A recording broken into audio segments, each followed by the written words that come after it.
Good morning, everyone, or afternoon, depending on where you are. As Jeff quaintly put it, my name is James Howell. I'm the Director of International Partnerships at Breda Inc. Good evening, everyone. I'm currently in Romania teaching with Erasmus. I'm Ovidiu Bagdasar. I'm an associate professor in mathematics at the University of Derby. And thank you all for attending this special session on bridging the numeracy gap from the classroom to the industry and beyond. Okay. So just a quick discussion outline for today. First, we're going to take a look at numeracy trends and discuss the numeracy gap. Then we're going to take a look at the response here in Canada and the Elevate My Math platform, and just acknowledge some of the success it's had here. And then we're going to also take a look at a project done with the University of Derby in the UK, taking an off-the-shelf platform that we have working on this side of the pond and adapting it to work in the UK in a different market. We're also going to take a look at validation of its impact in the classroom. Some of the case studies, Ovidiu is going to look at specific cases and KPIs at the university. And then we're going to take a look at some of the other projects and growth of this platform beyond just a purely academic environment to expand numeracy and really bring assessment for learning outside of the classroom. Then we're going to wrap it all up with just a summary of some of the projects and allow some time for Q&A. Okay. So first, I just want to talk about some of the college data that we have here in Canada. Back in 2004, a 10-year research project was initiated called the College Student Achievement Project that did a survey of all the different programs and subclusters across the province of Ontario, the largest province in Canada. And they found, something quite alarming.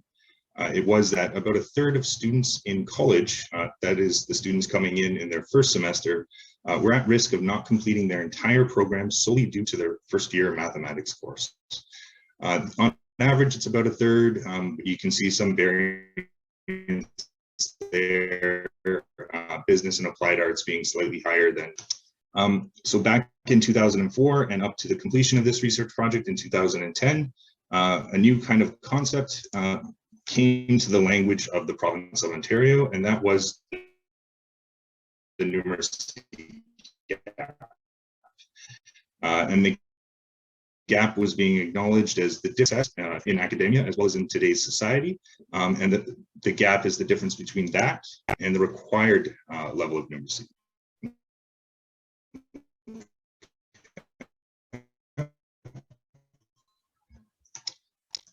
Now, in response to this, despite their competing interests, and they formed a committee with the funding and aid of two ministries here in the province, the Ministry of Education as well as the Ministry of Training, Colleges and Universities, to form a committee called the OCMT.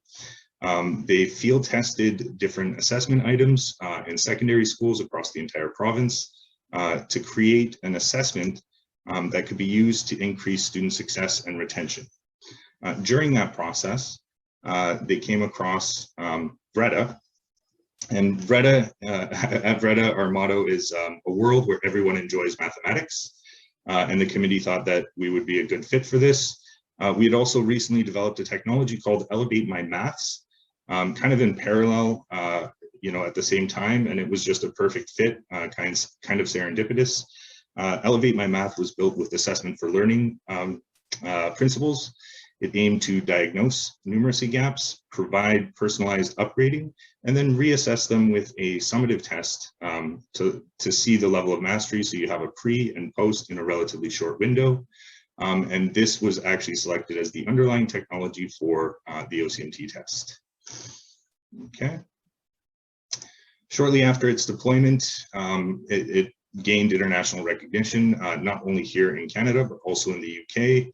The different deployments of both the OCMT as well as the Elevate My Math platform, which by and large are just the underlying technology versus the assessment items, gained recognition in the UK, Luxembourg, Canada, as well as the United States. The Brandon Hall Group is just south of the border of Canada here.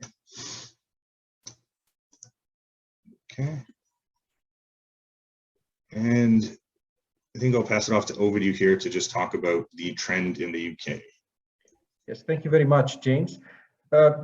After meeting Vreta, we started to look at the government statistics on numeracy in the UK, and we found the results quite alarming, because about half of the working age population seems to have numeracy levels expected from primary school children, and the economical impact is estimated at about £20 billion a year. Even worse, the gap between literacy and numeracy is increasing, and actually this numeracy gap was discovered through data in colleges, but going back, teachers found that teachers try to identify the gap in secondary education in maths, but then they had to go back further to primary maths education. And this is numeracy. So numeracy is the maths that you need to get right every time. And I'm teaching large classes of students in computing who don't want to be in the classroom, but they have to be there to complete their degree. And I had similar problems. And that's why I started to focus at improving numeracy at university level, because we are committed to all our learners, irrespective of the discipline, and also to all our staff. And if we discovered that if we focus on improving numeracy, this helps the university improve many other KPIs like attainment, progression, employability, and so on.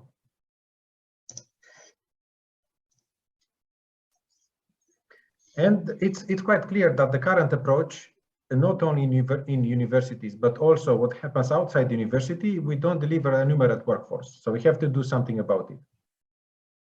Yeah, and it's also interesting that, while numeracy and literacy are on the decline here in the UK, you don't often hear about numeracy. More often than not, the news only speaks about literacy.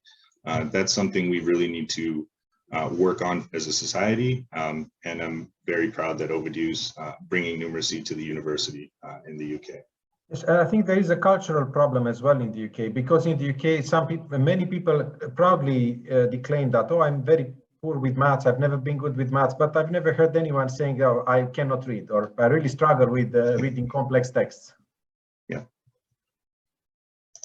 it's true here as well, Ovidiu.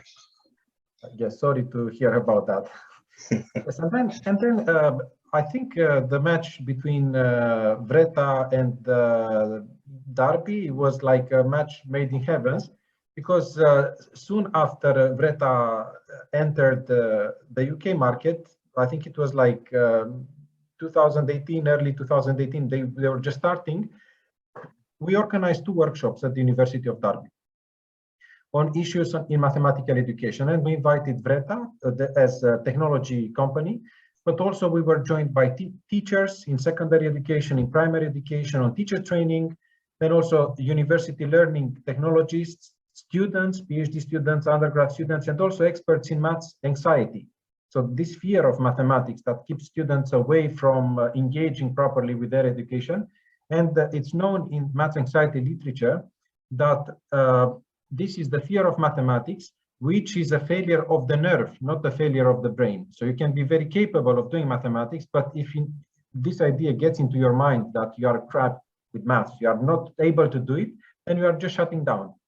So we started to look at the problem from multiple perspectives and to see what can we do about it. So how can we adapt this technology, which seemed to work? It was award-winning in other places. So we started to look at how to adapt it to use in our own classrooms. And the first step was to implement an off-the-shelf product. So this was an advanced numeracy skills course featuring 9 topics.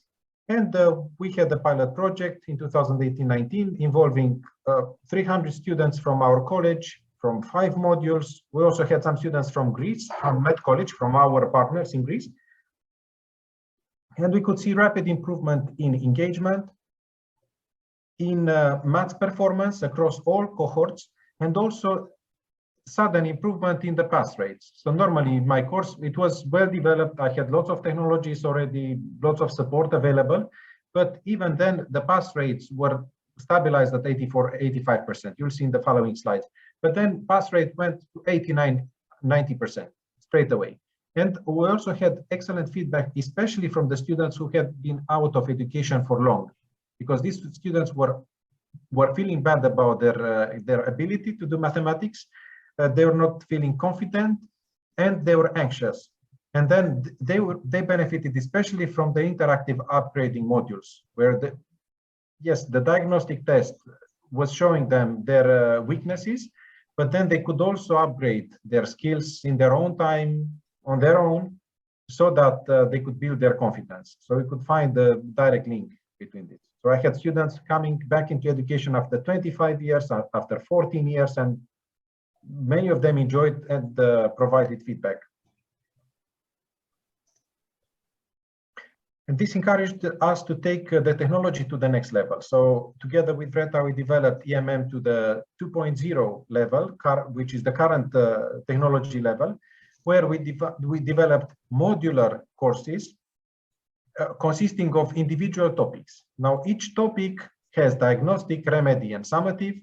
We included formative looping, similar to what we used to use in Blackboard, in our Blackboard test. So for example, the summative assessments, because we wanted to combine the formative part where you can repeat the tests and improve your performance with the summative aspect. So in the end, you get a grade for your work. So we were able to work with Vreta to implement exactly what we needed for each topic. And also we keep a close eye on accessibility, on equality, diversity, and inclusion, so that everyone feels that sense of belonging. So no one is excluded from this experience. So in the formative lessons, we have gender balance, so everyone feels included. We developed 13 new courses in collaboration with colleagues from across the university, from finance, accounting, business, psychology, engineering, nurse education, so that a combination of courses addresses the needs of students from any cohort. And we developed with the colleagues in the skills team, we developed a skills guide so that students find somewhere all the details about numeracy and also which courses can they take. And also, in order to support the teachers, we developed new interactive dashboards so that you can provide feedback to your own classroom within a few moments straight away. So you just look at some key information in the dashboard and you can provide feedback. This is what I do on a weekly basis. Mm-hmm. And just quickly, that modularization of it is breaking down from a singular diagnostic and a singular summative to multiple diagnostics. It also allows for more flexible, learning for the candidates. They can do it in fewer sittings instead of having to sit down and do, a 2-hour math test. They can space it out as they see fit. As well, the upgrading modules really do adapt to the student's ability and provide not only a personalized learning experience, but it's pragmatic to what concepts the gaps have been identified in. So this whole evolution from a singular diagnostic and a singular summative with formative learning in the in the middle has really given the Elevate My Math platform a lot more flexibility. We're able to make different modules for different groups. And also at the university, through the library skills, they have a basic foundational one that really echoes that initial deployment, but then they have pragmatic ones to biosciences, calculus, computational mathematics, different ones there. And because of the success at the university, they did create a badging system that was awarded to students based on completion of these resources. And it's actually been integrated into social media where the students are sharing it, and Ovidiu shows me these really cool maps of the United Kingdom where different students, because a lot of stuff is virtual now, are filling up the badges all over the UK, which is great to see. Ovidiu, how many badges have been issued as of yet? Yeah, so far we have issued more than 500 badges, but because I'm behind with the awarding of the badges, I need to award more than 100 badges still. Wow, that's great to see. Yeah. Yes, and this is how the structure of a single topic looks like. So you start with the diagnostic, which now comprises of 8 to 10 questions only. Then you have the upgrading lessons, and then you have the summative. They are linked in the following way.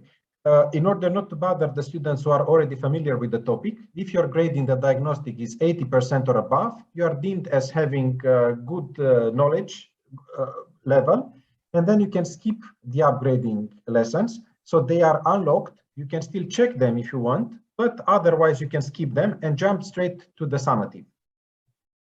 In order to complete the summative and move on, you need to get 80% or above in the summative, but the summative allows unlimited attempts. And then in order to complete the course and get your badges, you need to complete each summative with 80% or above. This unlocks a proficiency assessment, which contains a selection of questions from each topic. And then once you complete that proficiency assessment with 80% or above, you are awarded the digital badge. This is the dashboard for a course with 4 topics. So you can see that it has a clear, neat structure with diagnostics on one level, remedies on the second level, and summatives on the last level, and then proficiency assessment on its own on the last row. And looking at this diagram, just the 3 bubbles, I can tell exactly where my class is at that moment. So for example, if I look at the first bubble on the second layer, so R1, this is the number of students who have completed their remedy classes, right? So this is the number of students who engage with the resource. So at the moment I have 174 students engaging with the R1. So this is the number of students, this is the maximum number in the dashboard. Then the number of students who achieved the learning outcomes for the module can be found by reading the numbers in the bubble S4. So I have 117 students who completed the course to a high degree, and also I have a few more in progress. And the number of students who've completed the course is read from the last bubble, from the proficiency assessment. So this tells me how many badges should I issue to this class. Yes, so just looking at 3 bubbles, and I copy this kind of diagram every week, and I give students feedback. It takes me just 2 minutes to give feedback, the weekly feedback on the performance with these courses. But I think the most impactful analysis we've done so far is concerns the impact of EMM in my computational maths class, where I had lots of data from the e-assessment used before EMM. So normally, I looked at the first time pass rate, so the percentage of students scoring 40% or above, and the good grades. So the percentage of students scoring 60% or above. So these are 2 key performance indicators for any module. And then I looked the pass rates before deploying EMM, so before 2017-18, the average was 83, 84, 85%. Then after I deployed EMM courses, in the first year, we only had 1, the off-the-shelf product, but then we had 2 courses, D1 and D2. So the first 2 courses. And then overall, the pass rate increased to 89%. But for the students who actually completed D1 and D2, the pass rates went up to 98% and 96%. So now, in COVID-related language, we can say that numeracy training helps students build immunity against course failure. So very few of the students who completed these courses failed the module. And then in terms of good grades, the average, I think here you can see the biggest impact. The average was about 60%. The average of students scoring 60% or above. And then across the whole cohort with D1 and D2, the number of students, the percentage of students getting good grades went up to 73%. And then for the students who actually completed the 2 courses, on average, the good grades were 85%. So this demonstrates the impact in the classroom. And we published a number of case studies on Vreta's blog, on the e-Assessment Association's blog, and also through some press releases. And currently we have other case studies looking at the impact of EMM in other disciplines. So we have 2 students working now on the data from a new course in biosciences developed this year only.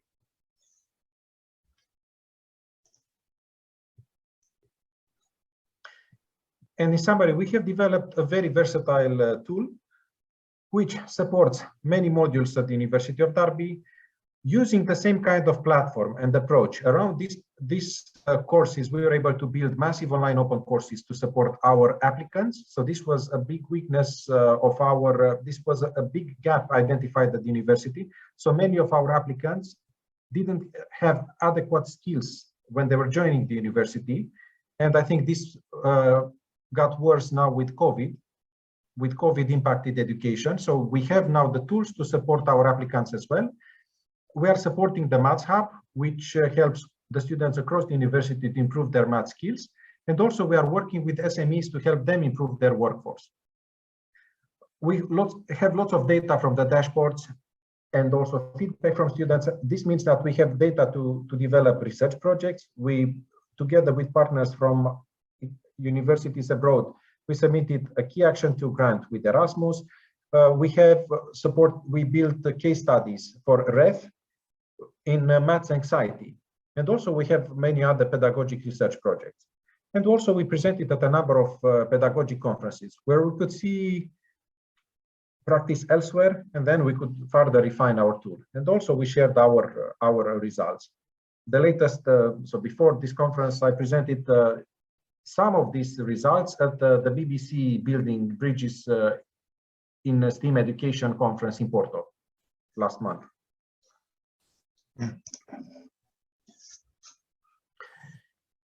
And then we were able to build courses to support small and medium enterprises in the region, funded by the European Social Fund and the Department for Work and Pensions.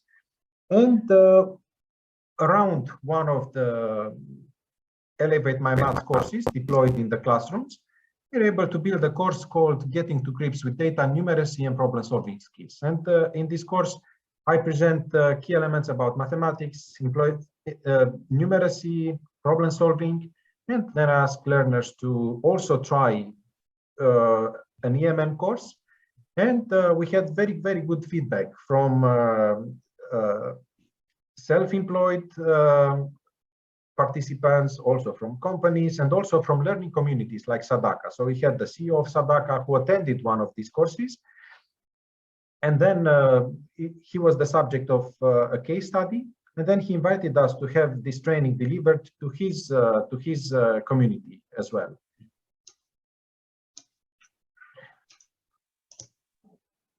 Awesome. So just to keep you guys all aware on the loop on our latest moves with this as well, we do have an upcoming award ceremony in the next week where both Ovidiu and I are finalists. We've been shortlisted down to, I think, the final 3 for Best Formative Assessment Project using the Elevate My Math platform for those small and medium enterprises. So we just want to let you guys know, wish us luck. And with that, we'll end with any questions and we'll open up the floor. Thanks, Jeff.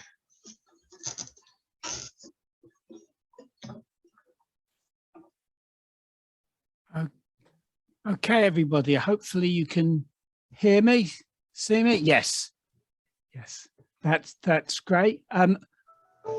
Clock is running against us again, but that was really interesting, really insightful, I think. And one takeaway, as somebody who's sort of on the borders of maths, or math, I should say for our American guests, is the internationality of the problem. And I think we look all around the world and we see the same issues coming up again and again. There's one question from Elamine, which is, does the proficiency measurement select questions that the student already completed in previous assessment, which I think is a subject about reusing items and questions and so on. I don't know if you care just to give a quick response to that. Yeah, certainly. Thank you for the question, Elamine. Sorry, I hope I didn't butcher the pronunciation there. Anyway, typically the diagnostics and the summatives will draw from the same topics and subtopics that are being assessed. However, they would be variants of. So when we build an item, we don't just build one static one, we build variants that are at a similar level. That also gives you, confidence and integrity, but it also lets you measure the same concept at the same level and, ensure that you're measuring correctly pre to post.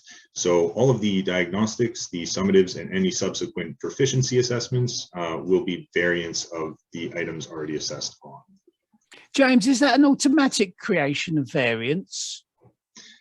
So we do have the ability, and in some instances, for example, at University of Derby, yes, they are dynamic. So they're all algorithmically generated. Yes. Ah, that's interesting.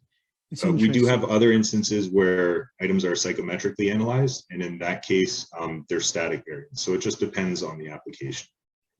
Okay.